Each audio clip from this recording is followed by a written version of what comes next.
Vlog 2 Experimentation and Research.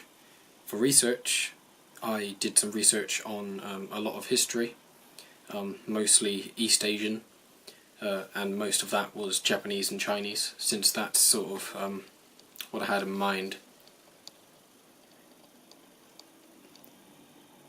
It helped directly with, I was hoping that it would help me with some inspiration in the story elements and character design, and it did help a bit. It directly helped me with the character design of the main character, Asia Man, with my current idea of what I want his sword to look like. It's heavily inspired by Chinese like sheaths, and their use of gold and red. According to the research I've done, a lot of the weaponry is really exotic and not really what you'd expect. So I'll probably be having a lot of them. If Asia Man doesn't have these weapons, at least the enemies will have a lot of these very interesting weapons,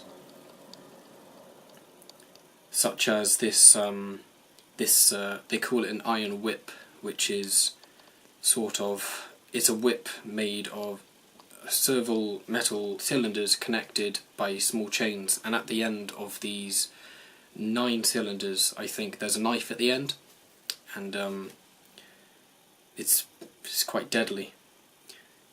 I did some research, some experimentation as well. One of my experiments was with the emotions of the main character, Asia Man. Because of his different character design, I came up with problems I knew I was going to come with them, but they were not usual problems. Because his eyes are covered by his gigantic eyebrows, you can't see his eyes, so that means I have to show his emotions in different ways, which is interesting and creative for a character, but it makes my job more difficult. So I did a small experiment where I drew some emotions, and then I went through a small test group and saw what their response would be. Overwhelmingly, it seemed like it went very well. Almost every emotion was read perfectly, apart from one, but that emotion was very hard to tie down myself. But it did help me.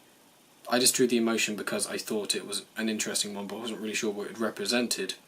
But one of the questions helped me, and it actually became a embarrassed but trying to look not embarrassed sort of face, which would be quite useful for that sort of scenario. I also have been developing character designs,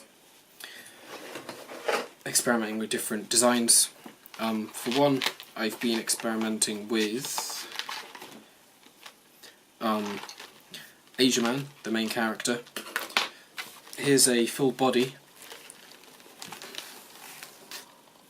Quite gory, I know, but what it did achieve was that I can draw his sword at different angles, and it gave me an idea of what I wanted his body to sort of be like.